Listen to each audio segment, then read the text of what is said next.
محمد، ايه يا حبيبتي؟ انا عايزه موبايل جديد. انت محتاجه موبايل جديد فعلا؟ فكنت عايزه ايفون. ايفون؟ طيب حلو، هشوف لك ايفون حلو كده. لا، انا عايزه ايفون 16. واحد من الناس محمد، زي محمد، كل يا محمد. ايه يا حبيبتي؟ سرحت بس. كريم عبد العزيز غول تمثيل. بصي. ايوه، غول فعلا. انا بس كنت بقولك ان انا عايزه ايفون 16 ايفون 16. الجديد، اجدد واحد. بس الأيام مش مالك يا محمد؟ سايبانا مالك يا مش محمد؟ سايبانا محمد، الجلطه في الايد الشمال. بتاخدنا. ايفون 16 اي اجدد وارخص ايفون اعلنت عنه ابل من 3 ايام. كان كونفرنس كده على الضيق، مدته حوالي 12 دقيقة، وكان نزل على اليوتيوب. بإعلانهم عن التليفون ده هم كده ألغوا السلسلة بتاعة الايفون اس اي، اللي هو المفروض كان أرخص ايفون بينزل من ابل. كانت آخر نسخة نزلت في 2022 اللي هو الثيرد جنريشن. التليفون نزل بأبجريدنج في البطارية جامد جدا، في الشاشة، في الكاميرا.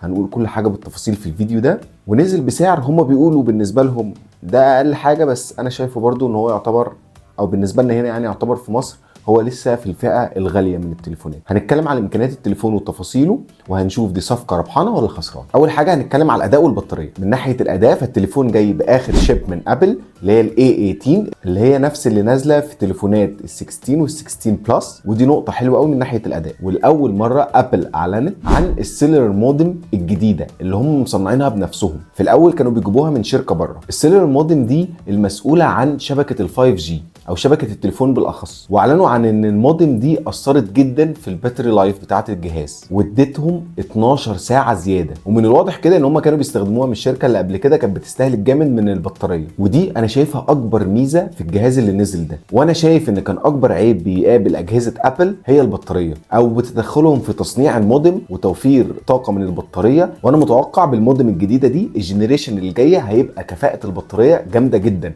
وفعلا هتحس بفرق. البطاريه بتاعت الموبايل الجديد ده هتديك 26 ساعه بلاي باك فيديو. وهنا ظهر اول اختلاف في صالح الايفون 16 اي الجديد، ان البطاريه بتاعته احسن من الايفون 16 العادي الصغير ب 12 ساعه. جايب شاحن تايب سي زي بقيه الموديلات، شاحن وايرلس بس ما فيهوش ماك سيف، وده ميك سنس شويه لان هو المفروض موبايل ان بادجت يعني، وحاجات الماك سيف اصلا غاليه، الاكسسوارز بتاعتها غاليه، فهم برضو قالوا يوفروا فشلوا. التليفون بيدعم اي اي ابل انتليجنس واي او اس 18 عادي زي بقيه كل الموديلات. الاي اي هيساعدك في ان انت مثلا تشيل ناس من الصوره، ان انت تبعت ميل، تريبلاي على مسج، وهكذا يعني. ونقطه جامده جدا ما كنتش متوقعها من ابل، ان هم حاطين النيو اكشن بوتون اللي هو بدل زرار السايلنت في التليفونات القديمه.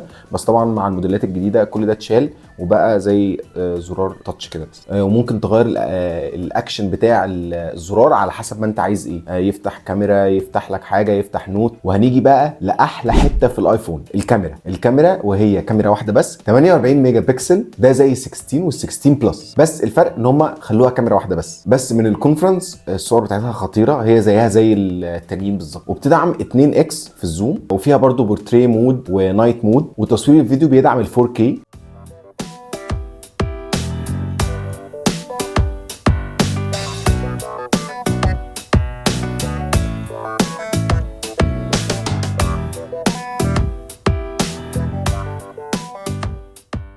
الموبايل برضو جاي مقاومه للماء والتراب، والشاشه بتاعته جايه بخاصيه السيراميك شيلد زي برضو بقيه الاجهزه، ان هي بتخلي نسبه ان الشاشه تتكسر بتبقى قليله قوي. وكانت غريبه شويه، التليفون جاي بلونين بس، الابيض والاسود المط، وهم قالوا ساعتها في الكونفرنس احنا عاملين لكم كفرز كتير بالوان كتير عشان تختاروا اللي انتوا عايزينه. بس طبعا يعني على مين احنا اتهرينا، هم بيعملوا كده عشان توفيرا ليهم يعني، عشان ايه الوان بتتباع والوان ما بتتباعش، فقالوا نوفر، واللي عايز يجيب اللون اللي عايزه يجيب بقى ايه يغير براحته في الكفرز. مقارنه كده سريعه ما بين ارخص تليفونين دلوقتي هو 16 اي وال16 الصغير العادي، وهم الفرق ما بينهم تقريبا $200 يعني بالمصري حوالي 10000 جنيه. يعني متهيألي متوقع يعني ان هو الجديد ده هينزل مصر في اوائل الاربعينات. وده كان اعتراضي ان هو برده يعتبر ستيل لسه غالي بالنسبه لينا هنا في مصر. ايه بقى الفرق؟ ال 10000 جنيه دول شالوا منك ايه وادوا لك ايه؟ اول حاجه يا سيدي الكاميرا. الثاني كان فيه 2 كاميرا، واحده للوايد الصور الوايد. التليفون ده ما فيهوش غير كاميرا واحده بس، دي اول نقطه. بس ككواليتي وكصور واحده، انت هنا هتستغنى عن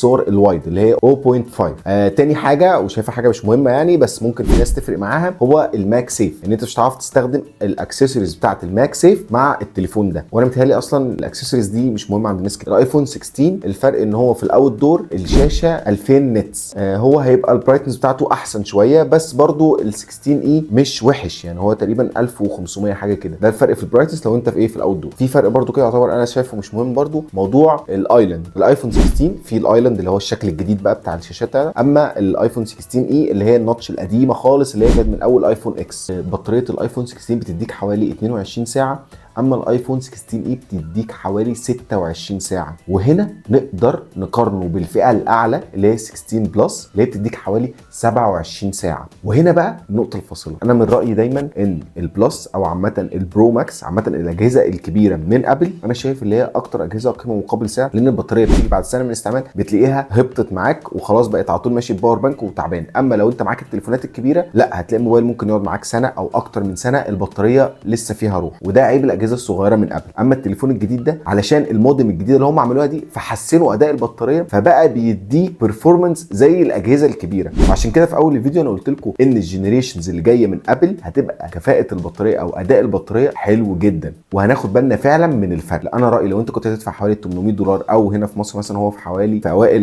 الخمسينات حوالي 53,000 ولا حاجه، ولا تدفع برضو في اوائل الاربعينات، هو هيبقى تلاقي فرق 10,000 جنيه ما بينهم وتجيب ده. بص انا شايف الفروقات ملهاش لازمه قوي لو انت كان معاك ال 50,000 بالظبط. انا بالنسبه لي البطاريه من اهم الحاجات اللي في الموبايل، زيه زي الكاميرا بالظبط، بس ايفون 16 اي هيبقى احسن لك وتوفر 10,000 جنيه. بس لو انت تقدر تطلع للايفون 16 بلس، وده تقريبا هيبقى برضو فرق 10,000 جنيه مثلا، هيبقى حوالي 60,000 او حاجه، لو تقدر تطلع له ده هيبقى احسن. ليه؟ خدت اداء بطاريه كويس، خدت شاشه اكبر. وانا عارف في ناس طبعا تقعد تقول انا ما بحبش التليفون اللي شبه الشبشب ده وهشيله في جيبي ازاي وبتاع، انا كنت كده والله، بس فعلا لما جربت التليفون الكبير انا قلت انا كنت زي ماسك الصغير ده، بالنسبه لي اللي هو مفيش مقارنه. فالايفون 16 بلس هيبقى احسن، بس طبعا هيبقى فرق حوالي 20,000 جنيه، فللاسف الفرق كبير، بس ده لو انت يعني ايه معاك ال 60,000. اما لو انت معاك ال 50,000 ففكر فيها تاني، لان انا شايف ال 16 اي هيديك اداء قريب جدا من ال 16 العادي الصغير، بس كمان هيبقى ميزه البطاريه معاك في 16 اي، البيلد ماتيريالز وكل حاجه تقريبا زي بعض، بس برضو يرجع لكل واحد